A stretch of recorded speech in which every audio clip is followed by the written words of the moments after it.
दोस्तों, आप सभी का स्वागत है हमारे YouTube चैनल ट्रिक वाला की इस जीएस क्वेश्चन आंसर सीरीज में।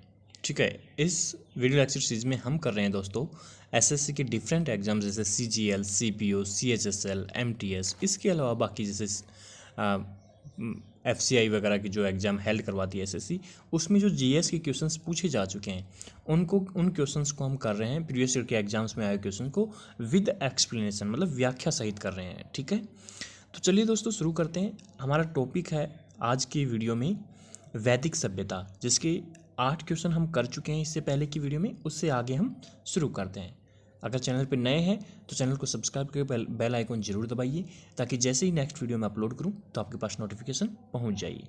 बाकी लाइक शेयर कमेंट में कंजूसी बिल्कुल ना बरतें। चलिए शुरू करते हैं। क्वेश्चन है दोस्तों हमारा, एक सेकेंड। हाँ, एक चीज़ आपको मेरे साथ साथ बोलते रहना है, ठीक है भैया। जी लीजिए, क्वेश्चन है कि ऋग्वैदिक आर्य पशुचारी लोग थे। वैदिक सभ्यता को ही आर्य सभ्यता भी कहते हैं और उसी को ऋग्वैदिक काल भी कहते हैं। जो शुरुआती उसका पीरियड है वैदिक काल का, उसको ऋग्वैदिक काल कहते हैं। तो कहता है कि ऋग्वैदिक आर्य पशुचारी लोग थे।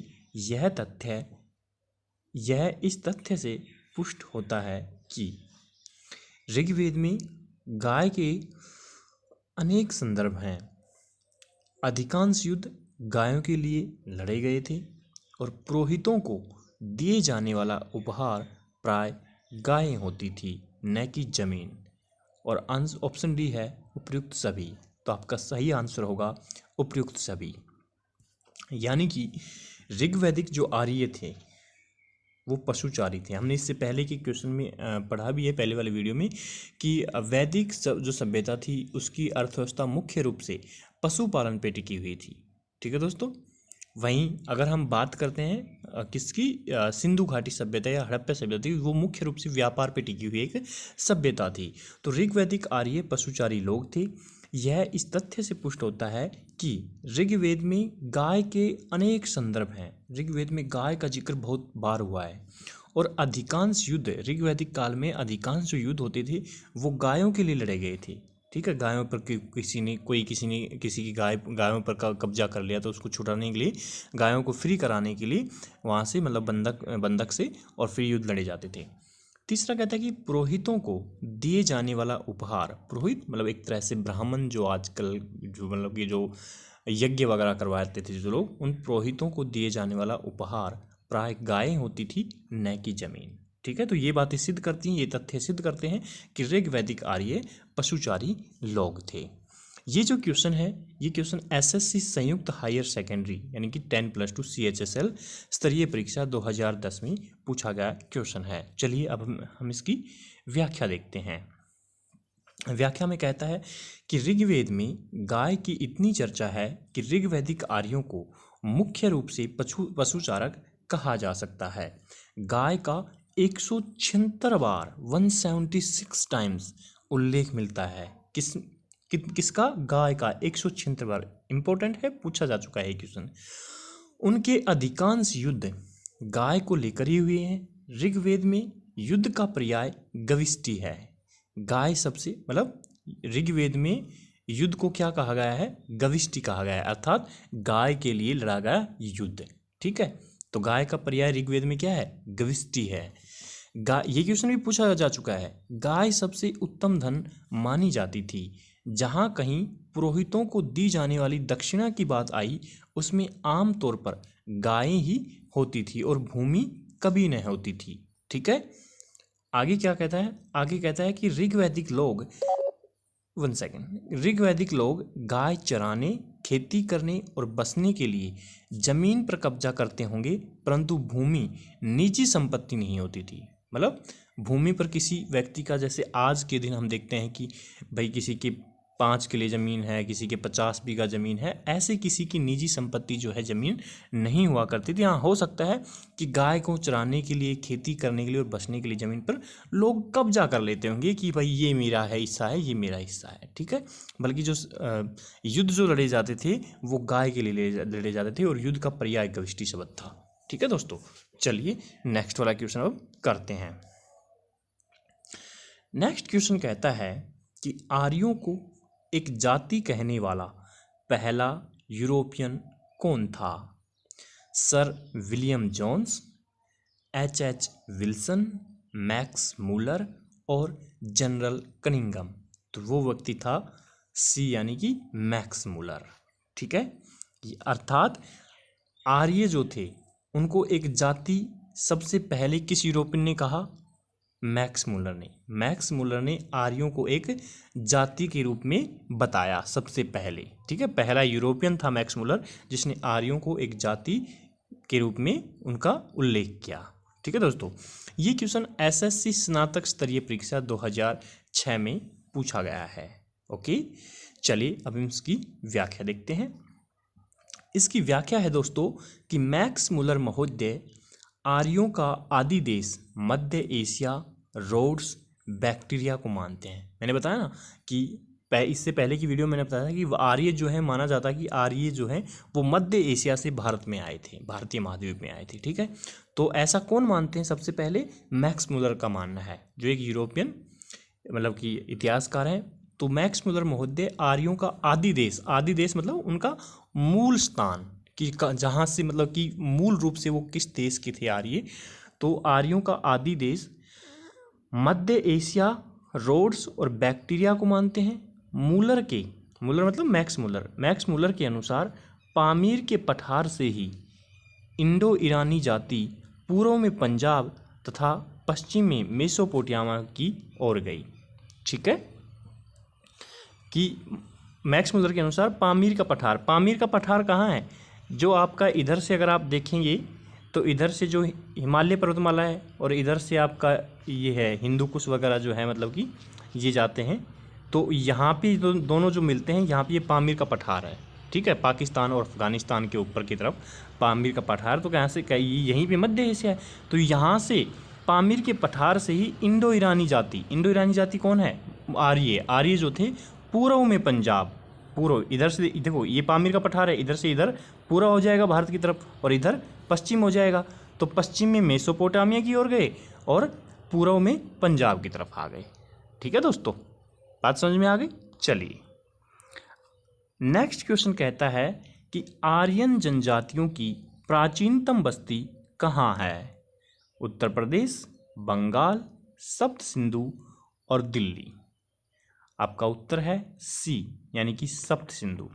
सप्त सैंधव क्षेत्र भी इसको कहा जाता है। ठीक है, ये एसएससी संयुक्त स्नातक स्तरीय टियर 1 परीक्षा 2014 में पूछा गया क्वेश्चन है।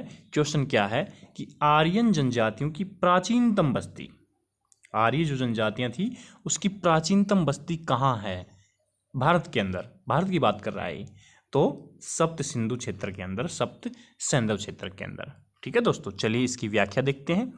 व्याख्या कहता है कि आर्यन जनजातियों की प्राचीनतम बस्ती सप्त सिंधु क्षेत्र में, जिसको सप्त सैंधव क्षेत्र भी कहा जाता है, सप्त सिंधु क्षेत्र में स्थापित हुई थी, जो सिंधु नदी से लेकर गंगा नदी तक विस्तृत थी। जो इधर से सिंधु चली जाती है और इधर ये गंगा आ जाती है, तो ये जो बीच का जो इलाका है, पंजाब वाला जो इलाका है, ये इसी को कहते हैं सप्त सैंधव क्षेत्र। ठीक है दोस्तों, ओके। तो आर्यन जनजातियों की प्राचीनतम बस्ती सप्त सिंधु क्षेत्र में स्थापित हुई थी, जो सिंधु नदी से लेकर गंगा नदी तक विस्तृत थी। ये क्वेश्चन भी पूछा जा सकता है कि सप्त सिंधु क्षेत्र जो है किन दो नदियों के बीच में विस्तृत था? सिंधु नदी और गंगा नदी के बीच में। ठीक है दोस्तों, चलिए अब हम नेक्स्ट क्वेश्चन देखते हैं। 11 क्वेश्चन हमारे हो चुके हैं। चलिए क्वेश्चन नंबर 12 पे आ जाते हैं। एक सेकंड, ये लीजिए 12वां क्वेश्चन कहता है कि निम्नलिखित में से कौन सी जनजातीय सभा सामान्य रूप से जनजातीय सरदार यानी कि मुखिया के चुनाव में शामिल होती थी? समिति, सभा, गण और विधाता। विदित भी बोला जाता है इसको।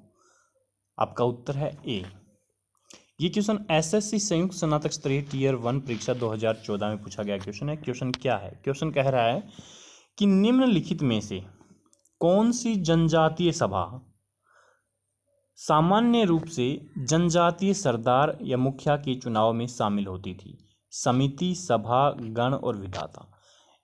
इस क्वेश्चन को समझना कि जो वैदिक जो काल था उसमें तीन रूप की सभाएं होती थी। ठीक है, सभा समझ गए ना, समिति टाइप में, जिनका नाम था समिति, सभा और विदित या विधाता, और एक गण भी होता था। तो इसमें से जो आपका समिति जो थी वो जनजाति का जो सरदार होता था। ऑब्वियसली बात है, जनजातियाँ मतलब कि कुछ लोगों का एक समूह होता था। तो उसका जो मुखिया यानी कि उसके सरदार या मुखिया की चुनाव जो कराता था कि भाई मुखिया या सरदार जो होता था जनजाति का, उसका चुनाव कौन करेगा, तो उसमें भाग लेती थी समिति। ठीक है दोस्तों, चलिए इसकी व्याख्या देखते हैं। व्याख्या कहता है कि ऋग्वेद में समिति का 9 बार उल्लेख मिलता है। ऋग्वेद जो है उसमें समिति का 9 बार उल्लेख मिलता है। समिति को विश्व अथवा जनसाधारण की आवाज अभिव्यक्त करने वाली संस्था कहा गया है। समिति को क्या कहा गया है? विश्व अथवा जनसाधारण की आवाज अभिव्यक्त करने वाली संस्था कहा गया है। राजा यानी कि जनजातीय सरदार की मुखिया। ऑब्वियसली बात है, उस समय राजा का मतलब क्या है कि भाई कुछ लोगों का एक समूह है, ठीक है, और एक व्यक्ति है जो इस यहाँ का शासन चलाता है, वही उसका राजा होता है। अगर ज़्यादा बड़ा एरिया है, ज़्यादा लोग हैं तो राजा कह दिया गया, कम संख्या में लोग हैं, छोटा एरिया है तो उसको सरदार या मुखिया कह देते थे।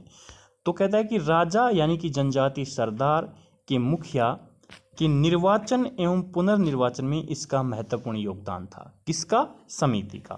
ठीक है, तो जनजातीय सरदार या जनजातीय मुखिया के निर्वाचन यानी कि चुनाव में कौन भाग लेता था? समिति भाग लेती थी। ठीक है दोस्तों, चलिए नेक्स्ट क्वेश्चन करते हैं। नेक्स्ट क्वेश्चन कहता है कि राज्य अभिषेक समारोह का विवरण निम्नलिखित में से किस में किया गया है? केनोपनिषद, विष्णु पुराण, ऐत्रेय ब्राह्मण और अथर्ववेद। उत्तर है आपका आंसर है सी, ऐत्रेय ब्राह्मण में। ये क्वेश्चन एसएससी ऑनलाइन स्टेनोग्राफर 14 दिसंबर 2017 को सेकंड शिफ्ट वाले पेपर में पूछा गया है। क्वेश्चन क्या है कि राज्य अभिषेक समारोह, भाई जब राजा का राज्य अभिषेक किया जाता था तो एक मतलब कि समारोह का आयोजन किया जाता था। तो राज्य अभिषेक समारोह का विवरण निम्नलिखित में से किस में किया गया है? ऐत्रेय ब्राह्मण के अंदर। ऐत्रेय ब्राह्मण क्या है? एक ग्रंथ है। ठीक है, चलिए इसका व्याख्या देखते हैं। कहता है कि ऐत्रेय ब्राह्मण ऋग्वेद के शाक्ल शाखा से संबंध है। ऐत्रेय ब्राह्मण जो है वो ऋग्वेद की जो शाक्ल शाखा है उससे संबंध है। ऐत्रेय ब्राह्मण में राज्याभिषेक समारोह का विवरण प्राप्त होता है। ठीक है, तो भैया ऐत्रेय ब्राह्मण में राज्याभिषेक समारोह का विवरण दिया गया है, और ऐत्रेय ब्राह्मण जो है वो ऋग्वेद के शाक्ल शाखा से संबंध है। ठीक है दोस्तों, चलिए नेक्स्ट क्वेश्चन देखते हैं। नेक्स्ट जो हमारा क्वेश्चन है दोस्तों, एक सेकेंड, नेक्स्ट क्वेश्चन हमारा है कि वैदिक युग में राजा अपनी जनता से जो कर मतलब टैक्स वसूल करते थे उसे क्या कहते थे? बलि, विदत, वर्मन और कर। आपका सही आंसर है ए यानी कि बलि। ये क्वेश्चन काफ़ी बार पूछा जा चुका है, और यहाँ पर ये question SSC data entry operator परीक्षा 2008 में पूछा गया क्वेश्चन है। क्वेश्चन क्या है? क्वेश्चन है कि वैदिक युग में राजा अपनी जनता से जो कर यानी टैक्स वसूल करते थे उसे क्या कहते थे? बलि कहते थे उसे। ठीक है दोस्तों, चलिए इसकी व्याख्या नॉर्मल सी व्याख्या मिलेगी मेरे हिसाब से। हाँ, देखते हैं व्याख्या। कहता है कि वैदिक युग में राजा अपनी जनता से जो कर अर्थात टैक्स वसूल करते थे उसे बलि कहा जाता था। बलि को संग्रहित करने वाला अधिकारी भागदूद या भागदुग कहलाता था। बलि कहते इस बलि को जो संग्रहित करता था यानी कि इस टैक्स को जो कलेक्ट करता था उस अधिकारी को भागदूद या भागदुग कहलाता था, जबकि संग्रहिता कोष अध्यक्ष का कार्य संभालते थे, और जो संग्रहिता जिसको कहा जाता था वो कोषाध्यक्ष होता था। मतलब उल्टा है कि जो संग्रहण कर रहा है उसको तो भागदूद या भागादुग कहते थे, और जो कोष अध्यक्ष होता था इस कर का, भाई मान लो कि एक व्यक्ति कर इकट्ठा करके लाया अलग अलग लोगों से, और यहाँ पे 1000 इस यहाँ पे डिपॉजिट कर दिया कहीं किसी भी जगह पे, तो जो संग्रह करके ला रहा है वो तो भागदूद या भागदुग कहलाया वो अधिकारी तो, और जो इस कोष का अध्यक्ष होता था वो कहलाता था संग्रहिता। ठीक है, और ये कर कहलाता था बलि, जो कि वैदिक काल में राजा अपनी जनता से क्या करता था, संग्रहण करता था, उसका लेता था, वसूल करता था। सॉरी दोस्तों, नेक्स्ट क्वेश्चन है कि प्रसिद्ध गायत्री मंत्र कहाँ से लिया गया है? यजुर्वेद, अथर्ववेद, ऋग्वेद और सामवेद। आपका सही आंसर है सी, यानी कि ऋग्वेद से। ये SSC stenographer grade C and D परीक्षा 2012 में पूछा गया क्वेश्चन है। क्वेश्चन क्या है कि प्रसिद्ध जो गायत्री मंत्र जो है ओम भूर्भुवः स्वः, अगर आपको याद हो तो, ठीक है, कि प्रसिद्ध गायत्री मंत्र कहाँ से लिया गया है? ऋग्वेद से लिया गया है। ठीक है, ये ऋग्वेद के तीसरा मंडल जो है उसमें आता है। चलिए इसका व्याख्या देखते हैं। व्याख्या कहती है कि प्रसिद्ध गायत्री मंत्र ऋग्वेद के तृतीय मंडल, मैंने बताया ना तृतीय मंडल, प्रसिद्ध गायत्री मंत्र ऋग्वेद के तृतीय मंडल से लिया गया है और यह मंत्र सूर्य देवता को समर्पित है। सूर्यदेव सावित्री को, सूर्य देवता सावित्री को समर्पित है ये कौन? गायत्री मंत्र। और ये ऋग्वेद के तृतीय मंडल से लिया गया है। देखो गायत्री, त्री है ना, त्री मतलब 3, तो ये तृतीय मंडल में आ गया। ठीक है, याद करने की ट्रिक मैं आपको बता देता हूं। चलिए नेक्स्ट क्वेश्चन करते हैं। नेक्स्ट जो क्वेश्चन है दोस्तों वो है आपका कि भारतीय प्रतीक पर उत्कीर्ण सत्यमेव जयते लिया गया है। भाई जो आपने 3 शेरों की वो देखी होगी ना, जो हमारा राष्ट्रीय चिन्ह है और उसके नीचे लिखा होता है कि सत्यमेव जयते, तो ये जो सत्यमेव जयते जो है, जो कि भारतीय प्रतीक है, प्रतीक पर लिखा हुआ है, ये सत्यमेव जयते कहाँ से लिया गया है? ऋग्वेद से, मत्स्य पुराण से, भगवद गीता से और मुंडक उपनिषद से। आपका सही आंसर है डी, यानी कि मुंडक उपनिषद से। ये एसएससी संयुक्त हायर सेकेंडरी 10+2 स्तरीय परीक्षा 2011 में पूछा गया क्वेश्चन है। ठीक है, क्वेश्चन क्या है कि भारतीय प्रतीक पर उत्कीर्ण, उत्कीर्ण मतलब लिखा हुआ, सत्यमेव जयते, जो 3 शेर की जो आकृति है उसके नीचे जो लिखा रहता है सत्यमेव जयते, वो कहाँ से लिया गया है? मुंडक उपनिषद से लिया गया है। चलिए इसकी व्याख्या देख लेते हैं।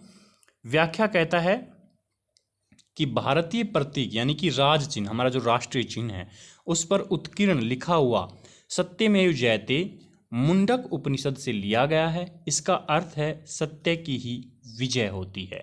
ठीक है दोस्तों, चलिए नेक्स्ट क्वेश्चन करते हैं। नेक्स्ट जो हमारा क्वेश्चन है दोस्तों वो है कि निम्न में से किस विदुषी ने, विदुषी मतलब विद्वान स्त्री, जैसे अरे भाई जो नॉलेजफुल व्यक्ति होता है, मतलब मेल होता है, उसको विद्वान कहते हैं, फीमेल को विदुषी कह देते हैं।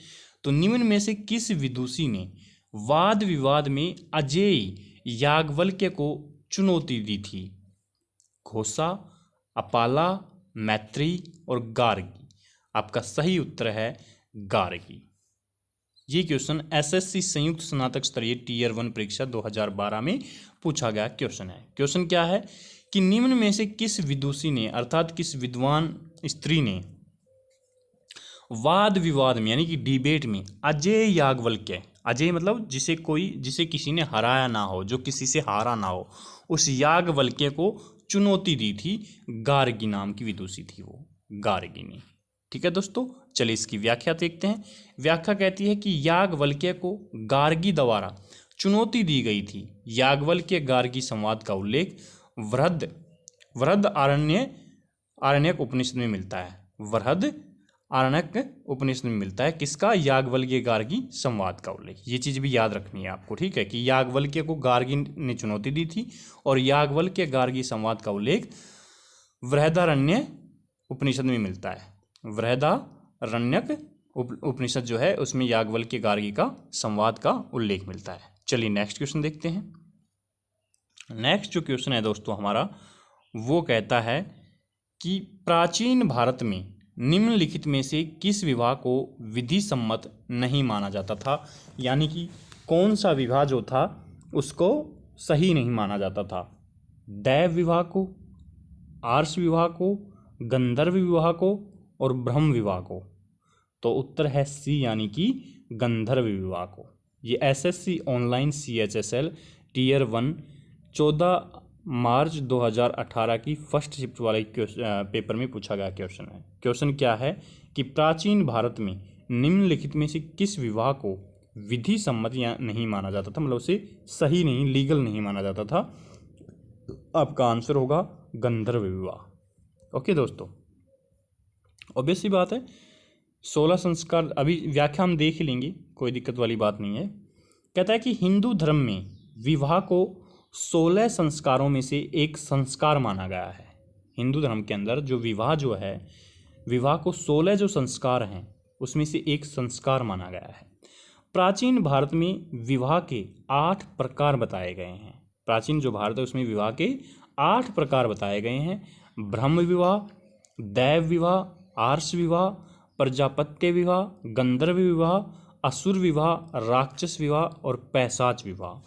इन विवाहों में ब्रह्म विवाह, दैव विवाह, आर्ष विवाह को ही विधि सम्मत माना गया है। बाकी 5 प्रकार के विवाह को विधि सम्मत नहीं माना जाता। कहता है कि 16 संस्कारों में से एक संस्कार माना गया है विवाह को, और प्राचीन भारत में विवाह के 8 प्रकार बताए गए हैं। ब्रह्म, दैव, आर्ष, प्रजापत्य, गंधर्व, असुर, राक्षस और पैशाच। इसमें सिर्फ ब्रह्म, दैव और आर्ष, ये 3 जो हैं इनको विधि सम्मत माना गया है। बाकी 5 को विधि सम्मत नहीं माना गया है। ठीक है दोस्तों, चलिए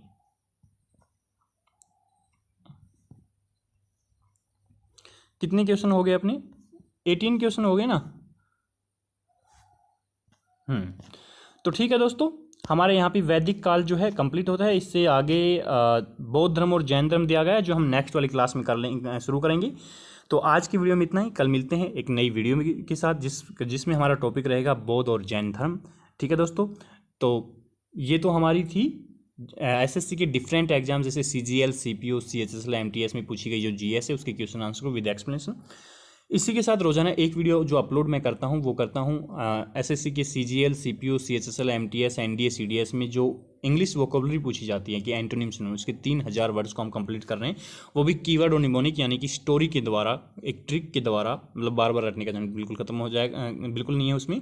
वो आप देख सकते हैं। रोजाना एक वीडियो करंट अफेयर की अपलोड की जाती है, वो भी आप देख सकते हैं, क्योंकि जीएस में जहाँ भी आती है उसमें करंट अफेयर का काफ़ी इंपॉर्टेंट रोल है आजकल, उसकी भी प्ले लिस्ट बनी हुई है। इसके अलावा एक वीडियो इंडिया जीके की जो फैक्चुअल चीज़ें हैं जो बार बार याद करने के बाद भी हम भूल जाते हैं, उसको ट्रिक से कराया जाता है, ट्रिक से करवा के और फिर उसकी एक वीडियो अपलोड होती है, उसकी भी प्ले लिस्ट बनी हुई है, आप देख सकते हैं। बाकी भैया चैनल पे नए हैं जो चैनल को सब्सक्राइब करें, बेल आइकन जरूर दबाइए। इसके अलावा लाइक, शेयर, कमेंट में बिल्कुल भी कंजूसी ना बरतें।